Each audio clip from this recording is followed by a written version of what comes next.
Hello defence lovers, आज की top headlines कुछ इस प्रकार है। 118 अर्जुन MK1 टैंक्स को खरीदने के लिए इंडियन आर्मी ने शुरू कर दी है प्रोसेस। कश्मीर में हुआ निकम्मे पड़ोसी की एक नई साजिश का पर्दाफाश। टॉप मीडिया सोर्सेज का दावा, भारत ने ही चुपचाप तरीके से इजरायली कंपनी राफेल को दिए थे स्पाइस 2000, स्पाइक ATGM और बीनेट कम्युनिकेशन सिस्टम्स का कॉन्ट्रैक्ट। इंडियन एयरफोर्स की कैपेबिलिटी को बढ़ाने के लिए अगले महीने कम से कम 3 और राफेल फाइटर्स आ सकते हैं भारत। और टॉप आर्मी कमांडर के मुताबिक आंतरिक मुद्दों से ध्यान भटकाने के लिए पाकिस्तान LOC पर कर सकता है कोई नापाक कोशिश।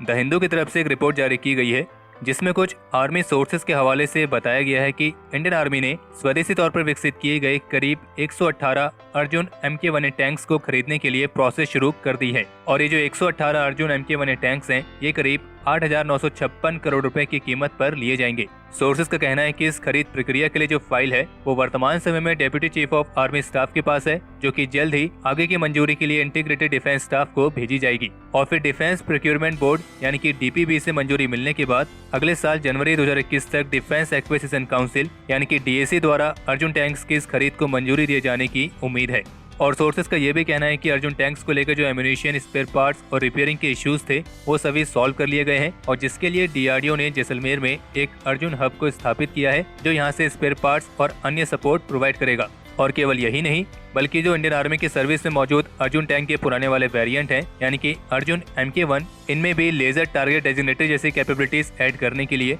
DRDO ने एक्सटर्नल लेजर टारगेट डेजिग्नेटर को विकसित किया है, जो कि इंडियन आर्मी की सर्विस में मौजूद अर्जुन MK1 टैंक्स में रेट्रोफिट किए जाएंगे। और जैसे कि आप सभी को ध्यान होगा कि इस साल अर्जुन टैंक से स्वदेशी तौर पर विकसित की गई laser guided anti tank guided missile को भी टेस्ट किया गया था। तो इसलिए सोर्सेज का कहना है कि जो अर्जुन टैंक के पुराने वाले वेरिएंट्स हैं उनमें भी इस मिसाइल फायरिंग कैपेबिलिटी को ऐड किए जाने का कार्य चल रहा है। और अर्जुन टैंक से लेजर गाइडेड ATGM को टेस्ट करने वाली जो रिपोर्ट है वो हमने अपने डिफेंस अपडेट में भी कवर करी थी। लेकिन अगर आपने इस साल के कुछ महत्वपूर्ण डिफेंस अपडेट को मिस भी किया है तो भी आपको चिंता करने की जरूरत नहीं है, क्योंकि हमने अपने डिफेंस ज्ञान सीरीज में डिफेंस रिवाइंड 2020 करके एक स्पेशल वीडियो बनाई है जिसमें हमने 2020 में इंडियन डिफेंस सेक्टर में हुए महत्वपूर्ण इवेंट्स को कवर किया है। और आपको इस वीडियो का लिंक इस वीडियो के आई बटन में मिल जाएगा।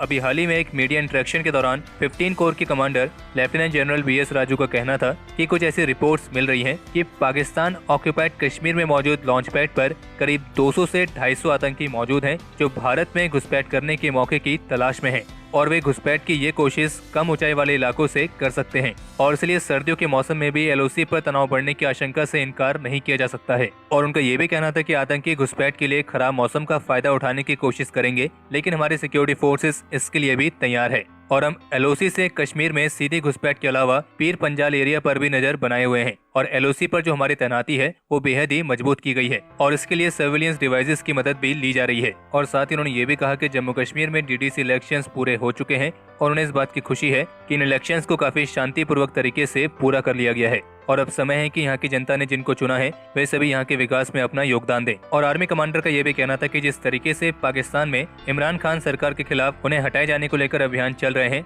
तो इसी के तहत पाकिस्तान सरकार अपने आंतरिक मुद्दों से ध्यान भटकाने के लिए सीमा पर आतंकी घुसपैठ जैसी कोई बड़ी साजिश कर सकती है। और इसी के साथ एक रिपोर्ट ये भी सामने आई है जिसमें कश्मीर में पाकिस्तान की एक नई साजिश का पर्दाफाश किया गया है, और इसमें यह मालूम पड़ा है कि पाकिस्तान की जो ISI है वो अब कश्मीर के युवाओं को ब्लैकमेल कर रही है, और उन्हें रुपयों का लालच देकर, उन्हें 72 हूरों का लालच देकर, जन्नत का लालच देकर इस तरीके से फंसाया जा रहा है, और जम्मू कश्मीर में अशांति फैलाने की कोशिश की जा रही है। और इस बात की जानकारी खुद उन युवाओं ने दी है जो पहले पाकिस्तान की ISI के इस ब्लैकमेल वाले ऑपरेशन में फंस गए थे। लेकिन अच्छी बात यह है कि वे समय पे वापस आए, सरेंडर किया और भारत की सिक्योरिटी फोर्सेस के सामने ये सारी बातें बताई। और केवल यही नहीं, बल्कि आज रविवार को बदगांव सेक्टर में सिक्योरिटी फोर्सेस द्वारा एक जॉइंट ऑपरेशन लॉन्च किया गया था, और ये एक कोऑर्डिनेट सर्च ऑपरेशन था। और इसी ऑपरेशन के दौरान एक व्हीकल भागने की कोशिश कर रहा था, और जब उस व्हीकल को पकड़ा गया तो उससे 4 आतंकी गिरफ्तार किए गए, जिनमें से एक पहले जम्मू कश्मीर का स्पेशल पुलिस ऑफिसर था जो कुछ समय पहले पुलिस स्टेशन से फरार हुआ था। इनके व्हीकल से एक राइफल और उसका एम्यूनिशन, चाइनीज पिस्टल और उसका एम्यूनिशन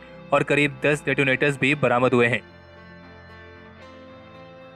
आपको ध्यान होगा कि अभी कुछ दिनों पहले डिफेंस अपडेट में हमने आपको ये बताया था कि इजराइल की जो डिफेंस कंपनी है Rafael advance defence system limited, उनकी तरफ से इस बात की घोषणा की गई थी कि उन्हें किसी एशियन कंट्री से स्पाइस 2000 म्यूनिशन, स्पाइक ATGM और बीनेट कम्युनिकेशन सिस्टम्स प्रोवाइड कराने के लिए करीब $200 मिलियन का कॉन्ट्रैक्ट हासिल हुआ है। हालांकि कंपनी की तरफ से ये नहीं बताया गया था कि वो एशियन कंट्री कौन सी है, लेकिन डिफेंस एक्सपर्ट्स ने इस बात का अनुमान लगाया था कि इस एशियन कंट्री में या तो भारत हो सकता है, या सिंगापुर हो सकता है, या फिर फिलीपींस हो सकता है। लेकिन अभी हाल ही में कुछ टॉप मीडिया सोर्सेज की तरफ से इस बात की जानकारी दी गई है कि राफेल कंपनी को ये कॉन्ट्रैक्ट किसी और से नहीं बल्कि भारत से मिला है, जिसमें यह भी बताया गया है कि इस कॉन्ट्रैक्ट के तहत राफेल कंपनी इंडियन एयरफोर्स के लिए spice 2000 bomb guidance kit, Indian army के लिए 300 spike long range anti tank guided missiles और बीनेट कम्युनिकेशन सिस्टम्स प्रोवाइड करेगी। और ये भी कहा गया है कि ये डील इमरजेंसी प्रोक्योरमेंट के तहत काफी चुपचाप तरीके से हुई है और ये तीनों आइटम्स 2021 की शुरुआत तक भारत को डिलीवर कर दिए जाएंगे। और इन रिपोर्ट्स के मुताबिक इस तरह की इमरजेंसी खरीद करने का एक मेन कारण ये भी है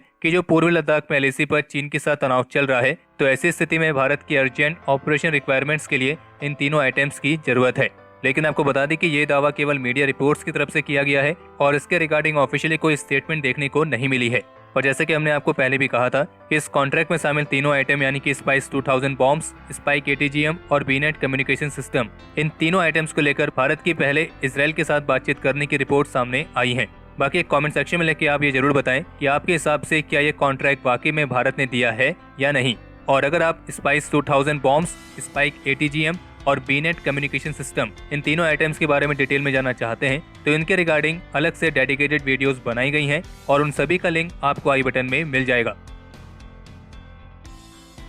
टॉप सोर्सेज के मुताबिक इंडियन एयरफोर्स की कैपेबिलिटीज को बढ़ावा देने के लिए अगले महीने कम से कम 3 और राफेल फाइटर्स भारत पहुंच सकते हैं। और सोर्सेज का कहना है कि इसके लिए फिलहाल डेट्स को फाइनलाइज नहीं किया गया है, लेकिन इस बात की पूरी संभावना है कि अगले महीने कम से कम 3 राफेल फाइटर्स भारत के जामनगर एयरबेस पर पहुंचेंगे और ये राफेल फाइटर्स भी फ्रांस से जामनगर एयरबेस तक नॉन स्टॉप फ्लाई करके आएंगे, यानी कि बीच में कहीं भी इनका ब्रेक नहीं होगा। बिल्कुल वैसे ही जैसे कि राफेल फाइटर्स का दूसरा बैच इस साल नवंबर के महीने में भारत पहुंचा था और फिर इसके बाद अगले साल मार्च के महीने में 3 और राफेल फाइटर्स भारत को डिलीवर किए जा सकते हैं और फिर उसके अगले महीने अप्रैल में 7 और राफेल फाइटर्स भारत को डिलीवर किए जाने की उम्मीद है। और बता दें कि अभी तक भारत को 8 राफेल फाइटर्स डिलीवर किए जा चुके हैं, जिनमें से 5 राफेल फाइटर्स का पहला बैच इस साल अंबाला एयरबेस पर लैंड किया था, जिन्हें इंडियन एयरफोर्स के सर्विस में औपचारिक रूप से इंडक्ट भी कर दिया गया है। और इस बात की पूरी संभावना है कि डील के तहत सारे 36 राफेल फाइटर्स अगले साल के अंत तक भारत को पूरी तरीके से डिलीवर हो जाएंगे। इसके अलावा एक रिपोर्ट यह है कि भारत के विदेश मंत्री कतर की 2 दिवसीय यात्रा पर हैं और अपनी इस यात्रा के दौरान वे अपने काउंटर पार्ट से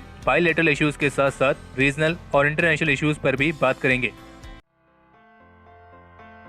जम्मू कश्मीर के राजौरी जिले में LOC के पास वाले क्षेत्रों में इंडियन आर्मी द्वारा एक अवेयरनेस प्रोग्राम कंडक्ट किया गया था और इस प्रोग्राम का प्रमुख उद्देश्य ये था कि LOC के आसपास रहने वाले स्थानीय लोगों को इस बारे में जानकारी दी जा सके कि वे किस तरीके से पाकिस्तान द्वारा जब सीज फायर का उल्लंघन किया जाता है उस समय अपने आप को सुरक्षित रख सकते हैं। और इस दौरान इंडियन आर्मी ने इस बात का डेमोन्स्ट्रेशन भी दिया कि जब LOC पर पाकिस्तान सीज फायर का उल्लंघन करता है तो ऐसी स्थिति में जो सिविलियंस के प्रॉपर्टी का नुकसान होता है, जो जाने जाती हैं, उनको कैसे कम किया जाए। और LOC के पास रहने वाले सिविलियंस को दुश्मन द्वारा फायर किए जाने वाले एक्सप्लोजिव शेल्स के बारे में भी अवेयर किया गया है। और रक्षा प्रवक्ता के मुताबिक पाकिस्तान हमेशा LOC पर सीज फायर को उल्लंघन करके सीमा के पास रहने वाले सिविलियंस की प्रॉपर्टी को नुकसान पहुंचाता है, उनके लाइव स्टॉक को नुकसान पहुंचाता है, जो उन फैमिलीज की अर्निंग का एकमात्र सोर्स है। बाकी इस प्रोग्राम के दौरान जो ऑडियंस थी उन्हें हार्डेंड बंकर्स के बारे में भी जानकारी दी गई, जो कि केंद्र सरकार की तरफ से उन क्षेत्रों पर प्रोवाइड कराए गए हैं। कल के जो हमारे टॉप 3 कमेंट्स हैं वो कुछ इस प्रकार है।